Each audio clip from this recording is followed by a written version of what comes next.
Good morning! January 13, time check, it's 7:10 in the morning.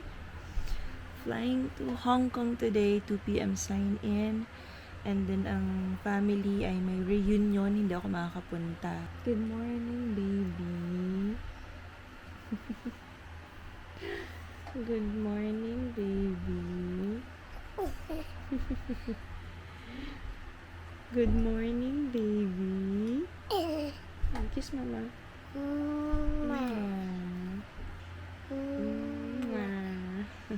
Dahil nga may reunion today, ito yung niluto ni mama, potserong Tagalog.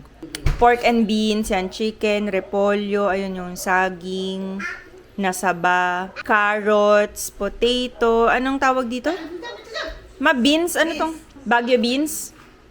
Baguio beans. Hindi ko pa ito natitikman. Ngayon ko nga lang nakita ito, may potserong Tagalog pala. Hi! Hello, Ja. Good morning! Parang gusto mo na naman magpabuhat sa akin, ha? Ha? Good morning, baby! O, nagpapabuhat ka na naman, eh. Kakain muna si Tata. Napakakulit naman talaga, oh. Sama ka sa reunion, baby, ha? Hindi mo kasama si Mama. Flying to Hong Kong today. Sign-in time is at 2:05. Time check 11:47 in the morning. So, I have more than 2 hours para sa travel time ko ngayon.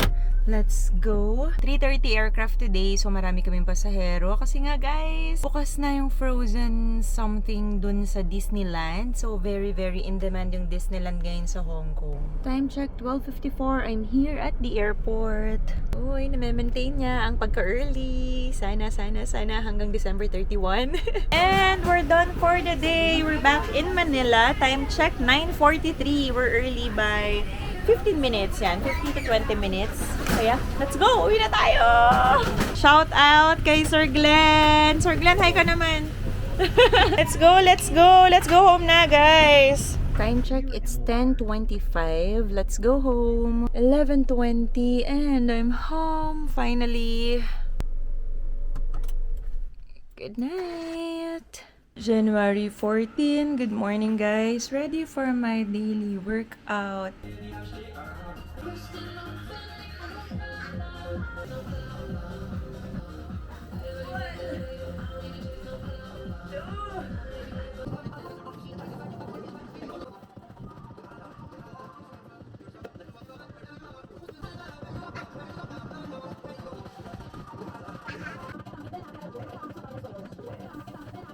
After 20 minutes, I'm done. Hindi rin ako masyadong tumakbo, guys. Kasi medyo masakit pa rin yung paa ko. So, walking lang para at least may exercise pa rin.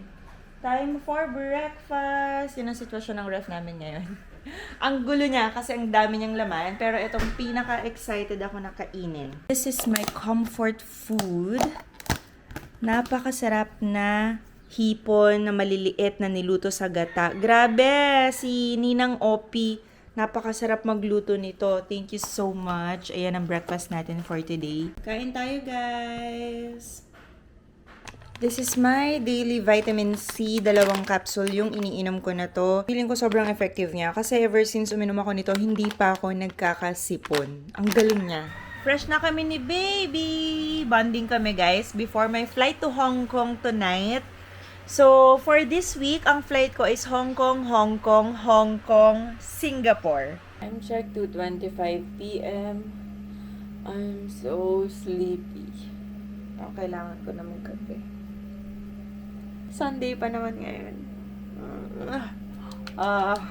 I'm almost done. Alam nyo, guys, kapag gumagamit ako nitong setting spray na ZC, hindi ako masyadong nagre-retouch sa flight. Parang hindi ako masyadong nag-oily, yung makeup ko, nagsistay lang siya na ganyan. Ito ang isa sa mga favorite setting spray ko. Nabili lang namin to sa Shopee, pero nakilala ni Kaylee to sa TikTok. Bye-bye! Bye-bye, baby! Nakalimutan ko mag-vlog, guys. Time check 1:33 a.m. And today is January 15. Yan, madilim na. Hindi nyo na ako kita. Tuloy na lang natin yung vlog later pag gising ko. Good morning! January 15 pa rin. 11:40 in the morning. Ngayon lang ako bumangon. Kasi guys, birthday ni Tita. Magkakainan kami sa kabila. In-orderan ko lang siya ng chicken, pansit, and cake. Hi, Caleb! hello, baby. Let's go na, let's go kung laro niya. Caleb, look. Ay, paborito niya. Favorite niya, peach mango pie. 3M's pansit. Ube cream. Ube and cream pala. Ube and cream. Yan, meron siyang mga lechon kawali. Oh my gosh, ang sarap. Tapos ito pa yung chicken. Happy birthday. Ako lang nakanta. Oy, Queenie, liga! May may pa-music pala si Queenie. May pa-music. Caleb. 1, 2, 3. Ayan! To you. Caleb, clap! Happy birthday! Happy birthday! Happy birthday to you! One more time. Happy birthday to you! Happy birthday to you! Happy birthday! Happy birthday to you! Oh, blow! Yay! Oh, ano? Mama will go to work na. Mama will go to work na. Bye-bye. Di ba nag-usap na tayo kanina? Mommy will work tonight. I'll see you later. Uuwi agad si Mama, ha? Okay? Mag-work lang si Mama. Actually guys, kakagising niya lang. Pag-gising niya, naka-yellow ako. Kaya umiyak agad siya. Alam niya na yung color ng uniform ko. Don't cry na. Stop crying na. Okay? Oh. Saan lang naman yan humabol ng ganyan, no? Kailangan mong ilabas, tita. Ay, nauuna pa sa akin. Nauna ka pa sa akin, Caleb. Hindi pa Grabe, ngayon lang umiyak si Caleb ng ganyan. Oh, hanggang ngayon naiyak pa din. Bye-bye, Sydney! Bye-bye, Caleb! For the record ha, ngayon lang talaga nagwala si Caleb ng ganun. Parang hindi ko pa naaalala na as in hanggang sa umalis na lang ako kahit buhatin ilabas, hindi siya tumitigil. Or baka nangyari na rin before, hindi ko lang alam. Kanangin ko lang siya nakita na gano'n. My gosh, ang hirap umalis. So, no choice. Kailangan talagang pumasok. At sa week na to, guys, wala akong kahit na isang quality sleep. Dahil lahat ng uwi ko, midnight or after midnight. Of course, pag uwi mo ng bahay, hindi ka naman parang merong switch na on and off na pagdating mo tulog agad. Diba? Syempre, hahanapin mo pa yung antok mo and all. So, mga 2, 3 a.m. na ako nakakatulog, tapos magigising din ako ng maaga dahil syempre meron tayong anak, di naman tayo single, charot, na pwedeng matulog hanggang tanghali ng diretso. Sa case ko kasi mahirap din yun dahil nga morning person ako, magigising ako ng morning kahit naggaano ako kapuyat last night. Consider this week as my hell week for January. Hell week talaga siya for me. 6 days duty, my gosh. Uwi ko mamaya. Standby lang pala ako today, by the way. Uwi ko is 11:45. Out ko sa airport. Makaka-uwi ako niyan mga almost 1 in the morning. Magsi-skincare pa tayo. Makakatulog tayo niyan mga siguro after 2 na or 3 o'clock na in the morning. Tapos, tomorrow, ang sign-in time ko naman is 2 p.m. Grabe, diba? I have to leave at 12 noon. Siyempre, may preparation time pa tayo. Magme-makeup and all pa tayo. So, hindi ko alam guys kung ilang oras yung matutulog ko tomorrow. Kaya sa standby ko later, baka mag-try ako mag-sleep dahil meron naman kaming sleeping quarter sa airport. And in time today is 17:45. Time now is 15:25. Yan nga ba sinasabi ko eh. Bago ako makapark almost 30 minutes. Parang ayoko na dito mag-park next time guys. Doon na lang sa kabila. Chicken sisig from KFC.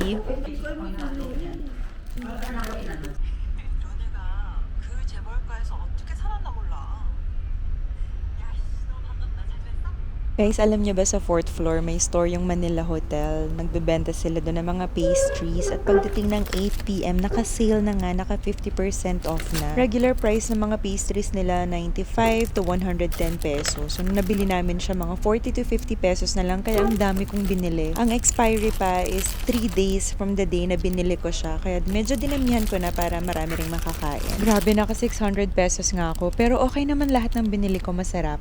Grabe guys, ang traffic sa SLEX bago magbikutan kasi meron silang ginagawa as in 1 lane lang. January 16, I know guys, napakabilis ng oras, napakabilis ng araw. Uwi ako last night around 1 in the morning. Gising ako kanina 10 a.m. na, pero hindi naman talaga totally. Natulog ako ng deep sleep like hanggang 10 a.m.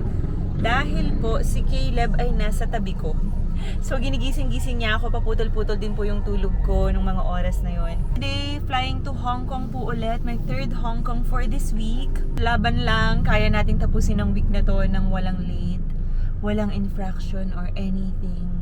Good luck to me. Time check 12:40 and I'm already here at the airport. Sign-in time is at 14:10, so I'm super duper early. Magagawa ko pa yung mga dapat kong gawin. Nakapag-lipstick pa ako before bumaba ng car. Yan, may lipstick na ako. Pwede na tayong bumaba. Tumatawag pa si Daddy. I'm back in Manila. I'm actually in Laguna.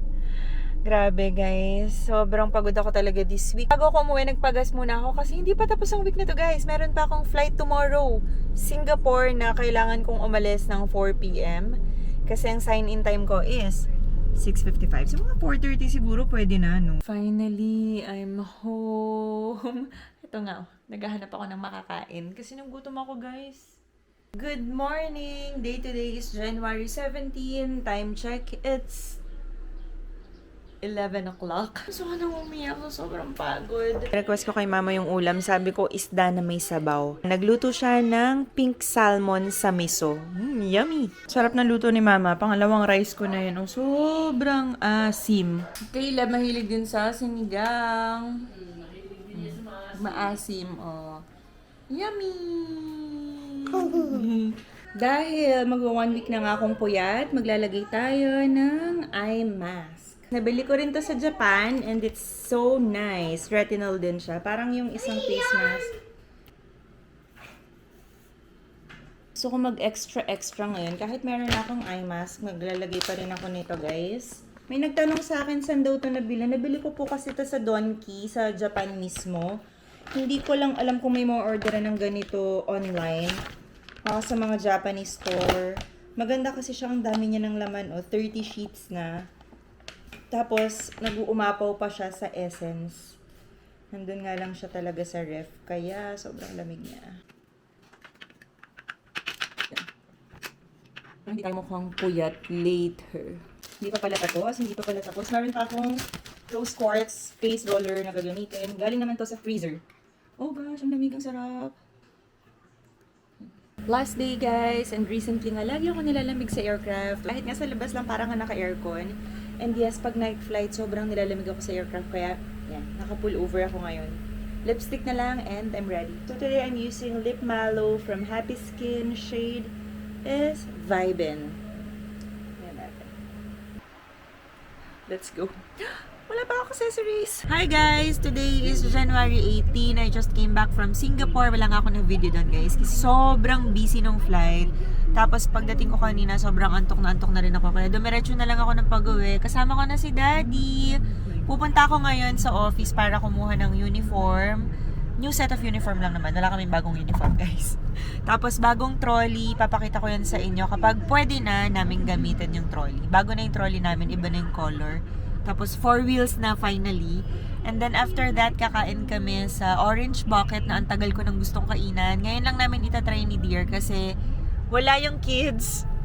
So, pwede namin itry. Kasi hindi ko pwedeng isama si Caleb doon kasi baka magligalig siya. And then, this afternoon naman, imimit naman namin yung architect or hopefully siya yung maging architect ng bahay sana. Ayan lang guys. Update ko kayo later.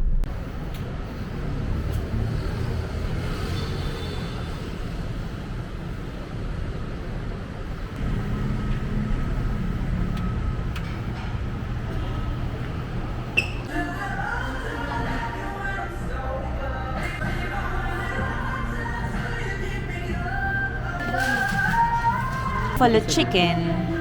Ito na yung order.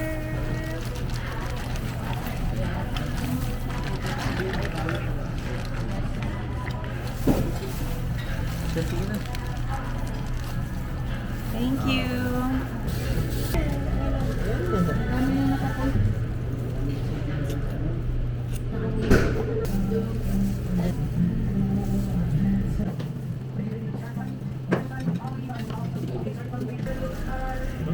Sarap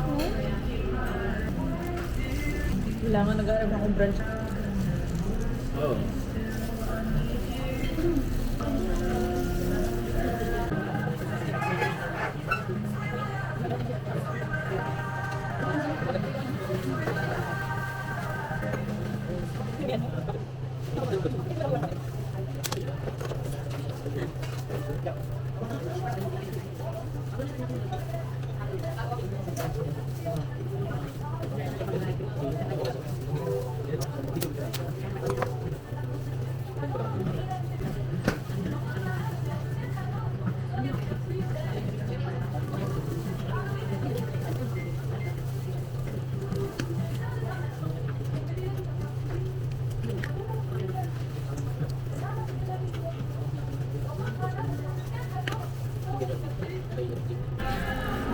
Hindi na namin maubos ni Dear. Good for 3 to 4 persons pala siya. So, ayun. Take out na lang. So, guys, we're here sa Mamplasan kung saan yung mga murang shoes. Parang gusto ko ng running shoes na to. Ang ganda, oh. Naka-sale. Yung isa. And 4398 po. 4398 to. So, ito yung napili ko, guys. Para lang siyang papel sa sobrang gaan. Dati siyang 13,278.9 na lang. Parang chinelas lang. Parang chinela. Carbon plated na. So, Ano nga yung ano ibig sabihin? mid ata. Sobrang sarap niya sa paa as in. Kaya ngayon ko nang hubadin eh. Ang gaan no, sobra. Carbon plated. Okay din daw siya for walking, ganun. Ah, Tapos, kaya din siya neutral, ma'am. Nasunod siya sa hugis ng paa. ayun kaya pala. Gusto mo, dear? Magaling si kuya. Ayan guys, ang dami.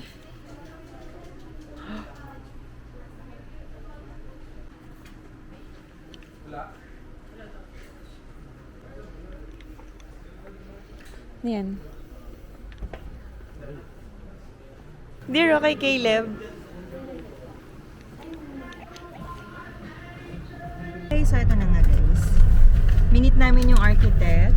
Ito na. Oops! Meron na siyang sinend sa amin na perspective and all. Ayan guys. Sana mapatayo namin yung bahay.